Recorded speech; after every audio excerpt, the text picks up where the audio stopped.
All right, welcome to the episode of B2B Marketing and More. Today, I have a special guest.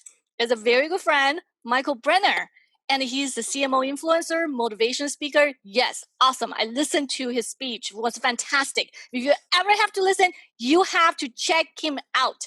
Also, he owns the Marketing Insider Group. And I use that website quite a bit. Actually, there's a lot of useful contents and regarding content marketing, search marketing, so anything digital marketing related. So welcome, Michael. Yeah, Pam, it's great to be here. Thanks for having me. Am I loud enough? Yeah, no, you're perfect. You're perfect. So 2020 has been an interesting year. Yes. And, especially for all of us marketers specifically. So obviously for me, I want to be 100% transparent. When the March hit, like all my pipeline just like disappeared. And we obviously work very closely with marketers. So what have you been seeing in the past 4 months? Your observations, how is the B2B marketing landscape is doing as a whole? Do you have any insight to share with us? Yeah, I mean, I think a couple of things. One is I think that there was a pretty early on shift out of, let's say, blatant promotional ads.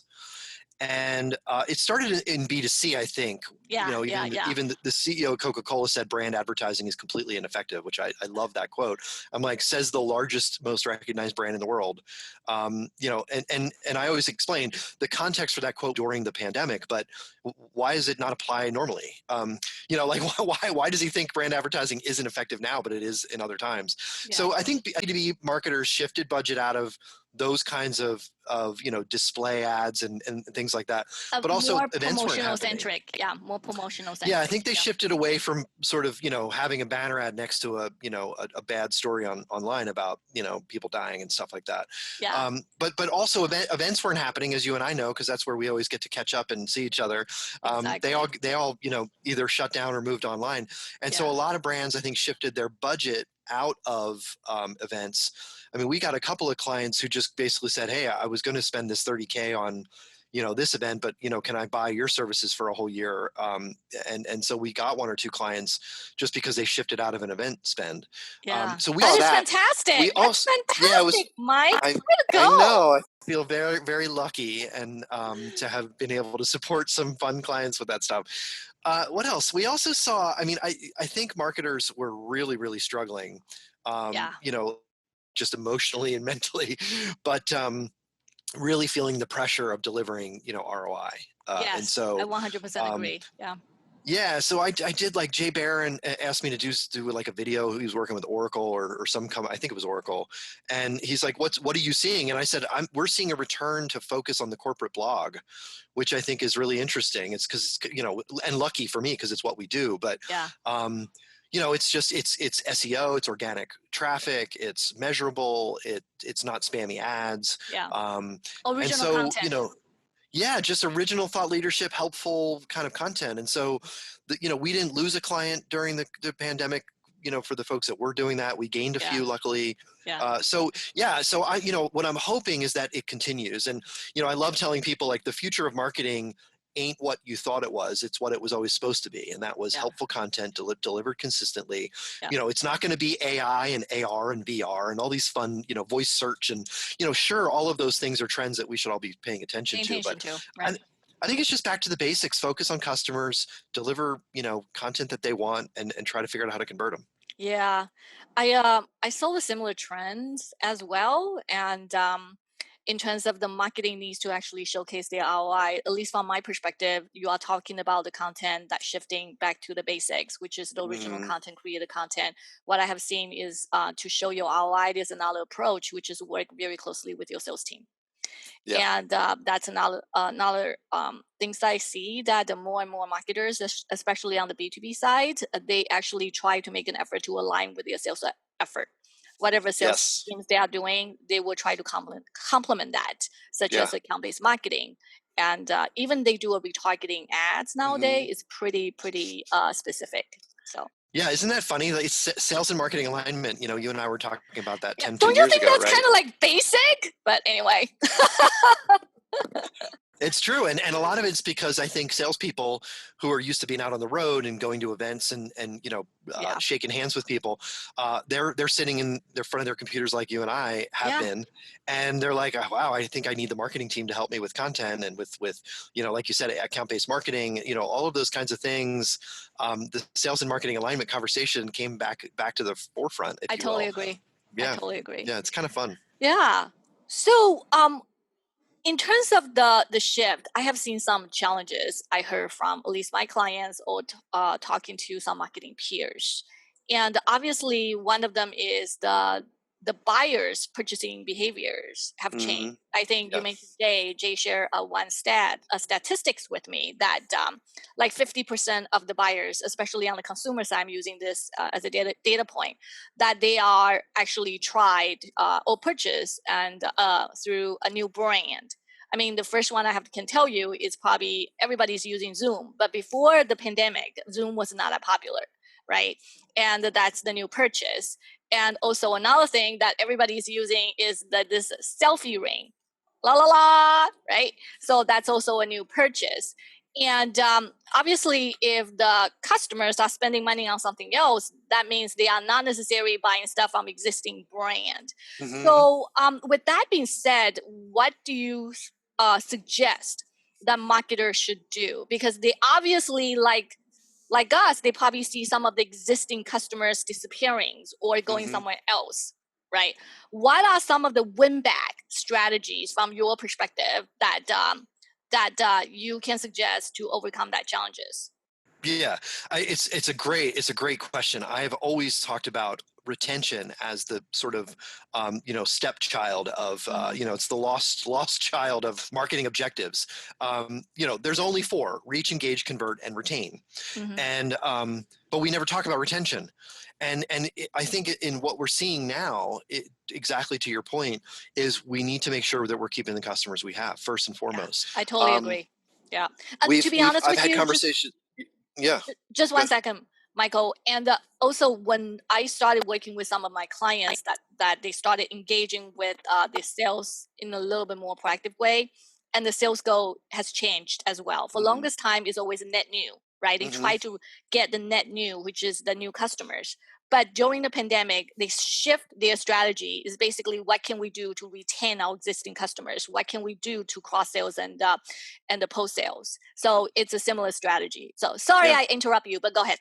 No, no, you're absolutely right. I was just gonna kind of expand upon what you just said. I mean, we have one client where we worked with them on a gifting strategy. We talked about instead of sending pens and pencils and T-shirts with logos on them, what are some creative Yeah. ways? I actually have somebody on my team who's really good with puns.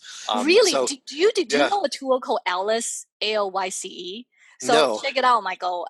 It's I'm writing it down. ALICE, and they are using AI. I know, is that kind of funny? Like everybody's using AI and Uh-huh. algorithm. Yeah, They use algorithms to actually crawl customers' profiles, social media profiles, and then the machines will come up with some interesting ideas and to the marketer to suggest what kind of ideas you should give them or you should give them. So interesting. yes, I know, and I'm so checking it out. they also will do fulfillment as well, Yeah, as far as I know. So check that one out. So, but I I will like your definitely. suggestion. But keep going. Sorry to interrupt. No, no, no, that's great. I'm going to check that out because it's like I said, it's something we've been asked to do for clients. It's something we're doing with our own clients. I'll tell you one of our strategies. So we John and Kira's does a chocolate. It's a bumblebee. It's kind of a famous sort of gifting Mm-hmm. chocolate. And Okay. so I send it to our clients when we first sign up with them and say, looking forward to creating buzzworthy content with you. So it's just I simple. like it. I love it. So Yeah, there's a connection. You yeah, got a little bit chocolate and also kind of yeah. align with your message and what you offer. Exactly. Yes. Yes. Exactly. So yeah. So but I see large brands trying to figure out how to do that at scale. It's kind of like account-based marketing, in a In a more different way. personal. I was going to Yeah. say that it's another form of account-based marketing. I know we don't use that term for like, Mhm. gifting, but it's a different form of account-based Yeah. marketing and for retention. Yes. Yeah. I mean, it's kind of like account-based marketing and personalization and being more human, just kind of being more like literally personalized, Top of it. not just like dear Pam in my email, but like actually dear Pam, I'm sending you a personal gift that might be something you like. Yeah, but on top of it, Yeah. everything, all the benefit you say, plus on brand. Hmm. So yeah, it's related to Exactly. your brand. Yeah, it's Yeah. actually good. Yeah, and it all comes back to relationships, right? I mean, I think I totally agree. that's what's winning. That's what's winning in these days is it's yeah, the AI can help, but in the end, it's really because It's their it's relationship. Yeah, it's yeah, a full circle. exactly. Yeah. Um, so obviously, marketers are all making changes, small, large, right, in to accommodate the current situation, and we know that we probably in this for a long haul. Hmm. Hmm. Yes. And, do you actually have any suggestion in terms of if they are making changes right now? Obviously, there's so many things we have to tackle first, right? Hmm. What are like one or two things that needs to be done first from your Yeah. perspective, Yeah. especially I as think part of like 2020, 2021 planning? yeah. So there's two things, and they're kind of the sides of the same coin. One is I think marketers need to better define what marketing is to the rest of the organization. And what I mean by that is Yeah. there's always been two kinds of marketers. There's the strategic, value driven, I'm only going to do stuff that drives value marketer. And that's kind of what I've always tried to be. And then there's the people, and we all know them. We've all worked with these people. They're the ones that they just want to do what they're told. And you could say they're the brown nosers, or they're the butt kissers, or whatever you want, whatever analogy you want to use for them. But I But have to be but yeah, the thing is, Michael, I have to be a devil's advocate sometimes. sure. Like in the Yeah. big enterprise, which is both of Hmm. us work in a big enterprise for a long time. Hmm. You have to deal with politics. And sometimes you just have to play the game. I mean, not all the time, but in certain Yes. situations, Sure. right? Yes. So, like, if your boss says, I want you to go pick up my dry cleaning, do you do it? Probably not. I was like, no, you can have someone else do it. Not Exactly. that one, So this is but I'm right. talking about But like, for I know, example, I the know, I know. content like you want your boss want you to create, but sometimes you just like that's very Yes. self-serving. That's the things Yes. I struggle the most a lot of Yeah. time. You So, know, this is, and I talk about this in Mean People Suck. There's this, I call it the you can't have your cake and eat it too problem. yeah, So, basically, and I used this analogy with a difficult stakeholder a couple of years ago when I was at SAP. yeah, She was asking for leads. And I said, great, that's what I know how to do. This is the program. This is how we're going to do it. I'm going to use existing budget. You don't need to spend any more. We're just going to shift away from the stuff that you liked to do but didn't work and put it into this other thing. And she said, sounds no, no, good. no. And she said, no, I want a chocolate cake, but I want you to use vanilla icing. And I'm like, no, like, or I want a chocolate cake and I want you to use, sand from the beach. Like Yeah, I remember telling her, I'm like, you can't have a cake and tell me how to bake it. yeah. If you Let want you a do chocolate your cake, I know job. how to bake a Let you chocolate cake. do your job, right? And then you And show the this, outcome. yes, Yeah. exactly. So yeah, sure, there were things we did for her that weren't adding value, but it was only after we made sure we were doing things that were going to give her the goal that she wanted to achieve. And that's a conversation I think marketers need to have today. It's listen, we can't just be the team of people that go do stuff for you at the whim of Yeah, any executive. exactly. We can do things like you said, and playing devil's advocate is, I think that's important. There's always going to be times when you have to play the game, but it should Yes. only happen in, maybe it's overtime, right? Like Yeah. in the Yep. four Yep. Yep. quarters, or again, following the same analogy, Yep. during the heart of the game, you need to make sure you're going to win. And if that means doing a little dance in the end zone, or or whatever, Whatever. Yeah. then you can do that. But it has to only be after you've met the business goal. That's the first thing. Mm-hmm. The other side of that coin is, Yeah. so we have to redefine marketing as strategically delivering value for the organization. Mm-hmm. The other thing, and this one's even probably harder, the other thing is, and you know this, I've been talking about this for years, is I think marketing needs to help lead the cultural transformation inside companies to focus on customers. And it's just like we've, the people that are butt kissers at work that we've worked with before. In the same way, we know the companies that don't give a crap about customers. True. And they'll say, well, I'm here to support the brand, and the brand has to drive profit. The best way to get profit is to focus on customers. And the best team that can lead that transformation is marketing. And so we've seen, and I'm thrilled to be able to work with a couple of brands that have those courageous CMOs that are driving that change. And it means that they're talking to the CHRO. It means that they've got a mandate from the CEO to deliver employee engagement policies that focus on customer service. They're training on customer service. They're enabling their employees to not only be engaged at work, but also to make sure that they're engaging with customers and driving value there. That's a marketing discipline. And that's something that marketing can really get a seat at the table in the boardroom when we're driving those conversations. So those are the two things. Stop doing stuff that doesn't work, create the mandate or get the permission from executives to do what works. And, focus on customer experience, customer service, customer focus in the culture across the entire organization. Yeah, but that's a tall order, would you say? I mean, in terms of Mm-hmm. marketing, a lot of time we focus on content creation, we focus on the marketing outreach.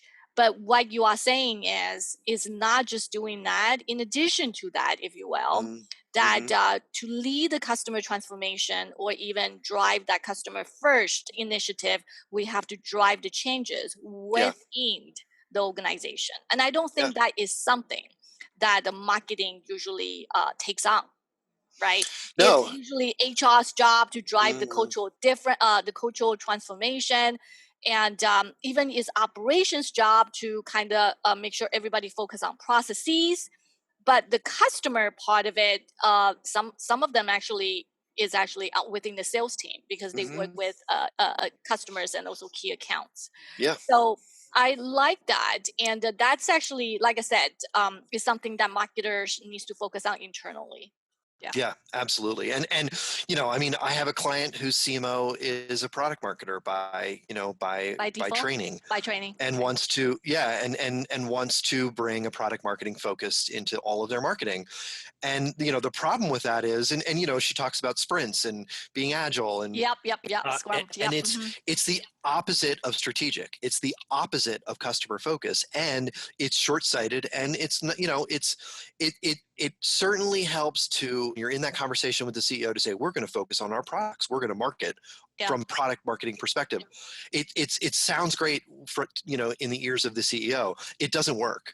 And one of the things that I've been trying to, you and I have talked about this, Pam, is bringing together the product marketing and the content marketing mindset Yes. to work together, because we have to work together. Yeah. Content marketing doesn't exist in a vacuum. It exists to sell more products, Products. but it works because it doesn't lead with that message. It doesn't lead Yeah. with, we have great stuff, you should buy it, Yeah. because no one wants to listen to that. No one cares about your speeds and feeds and texts and specs, or whatever What? whatever That's not B2B phrase you want. acceptable. No, but when we let product marketers run the ship, it's Yeah. really, it's a disaster. And we all know it, we've all seen it, and it's why we have to redefine what marketing is, focus on results, and put customers first across the entire organization. And that's a winning strategy for marketers. It's a winning strategy for marketing. Mhm. And so what's the opposite? The opposite is marketers are just people that do shit that people ask them to do. Yeah, I know. And what's that going to be? In many Yeah. organization, that's usually the case. I agree Yeah, with you. and Yeah. what's that mean? It means creating brochures for products and putting, making the banners for when we go back to events. I mean, that's what Yeah. marketers are going to end up being, and that's what marketing is going to end up doing in those organizations that don't make those changes now. Yeah, I hear you. So now, which is Q4, obviously, and I think the Hmm. most important things that in many organizations, they are looking ahead for Hmm. 2021. And what you are sharing with us in terms of taking the lead Hmm. of making internal transformation is one of the initiatives that Hmm. the marketer can drive as a part of Plan 2021 discussion. Hmm. And also another point that you made in terms of relook at the current marketing, because the current situation is probably not going to change anytime soon. Even it does change, our customer behaviors or the purchasing behavior is probably going to be different. Hmm. And so have that discussion with the sales team, have that discussion with the internal stakeholders to determine what that will look like from business strategies perspective, and then bring that down to the marketing. Yeah. Any other additional point that you want to add in terms of Plan 2021 discussion? No, I think you kind of alluded to it. It's just, I think the two things a marketer should be doing at a tactical level for 2021, Hmm. ask your customers what are their greatest challenges I like for, that. I love for that a lot. 2021. Yeah. Hmm. Have Hmm. a plan to address those challenges, create the context for your solutions, and ask the sales team what their greatest challenges are. They're going to say Yeah. leads. They're going to say, having leads more qualified. They're going to Yeah. say, Yeah. Yeah. Hmm. net new. They're going to say what retention strategy, but whatever they are, ask them what they are, quantify it, and create strategies to address them. That's it. Simple Yeah. stuff. Understood. So Mhm. tell our listeners how can they find you and Mm. how you can help them. Well, I would love to say just Google me, but the problem is there's a really famous I swear to God, there's a rocket scientist and a brain surgeon that show up first in Google As when a you're Michael Googling Brenner. Michael Brenner. And then there's a historian. Well, there's actually two. There's a political writer and a Jewish historian who writes like a book every 3 months, it seems like. So Really? these folks come up before me, so I wish I came up first. But I do think the brain surgeon, the rocket scientist, the political writer, and the historian probably should come up before me. Um, but yeah, marketinginsidergroup.com, go to LinkedIn, Okay. and if you do search for Michael Brenner on LinkedIn, I should show up. That will be awesome. Awesome. Hey, I want to ask you one question. All right. Yep. And Yeah. kind of silly question, but I love it. What is the Okay. most useless talent that you have? My most useless Useless talent. talent. Yeah, I know. Um, I know you are a I've been talented explaining this to individual. my kids. This is the most useless talent, and there's got to be some sort of a name for this. But I, for some reason, even as a kid, read words backwards. So when I see like a billboard, I read it backwards in my head to see if it creates funny words or funny sounds. I love that. So I yeah. absolutely love So you're that. yes, yes, So yes. give me one. So Can you give me one examples on spot? Like yeah. what So you? your Okay. your first name is Map backwards, right? Very Yeah. very simple. Yeah. So I'm Lakaim Renerb, Michael Brenner. So Oh my goodness. I yeah, love I it. know. So it's like, so when I see you, the only thing that popped into your mind is map. Okay, great. Thanks a lot. I feel the love. No, no, it's not that crazy. It's just when I see words, my brain just does this like little. It's I don't know, boredom or something. I don't know. So I told my kids that this morning, and they were actually using bad words backwards to kind of make a joke about it. Is So that the saddest part when you tell something like this to a kids? The first thing yeah, that popped into my mind is, okay, what is the word I can use that sound bad? All right, exactly. fart. Okay, cool, cool. It's traff. Yeah, exactly. Yes. So how about that? Hopefully you've never heard that weird No, talent never, before. ever. And I was like, all right, you Hmm. are literally on the number one spot in terms of useless Yeah. talent. I know. Kidding, I'm I'm gonna kidding. I'm gonna Google it right after we're done to see if there's a name for it. But yes, it's a sickness. It's a disease. Oh man. Hey Michael, thank you so Yeah. much for coming to my podcast and sharing your insight. Love it, love it. Thanks. Thanks for having me, So Pam. yeah, that's the least I can do. Mm, You know what? I'm gonna bring you back in 2021, and obviously with additional clients and additional insight that you see working with them, we would love to hear from you. I'd love to come back anytime.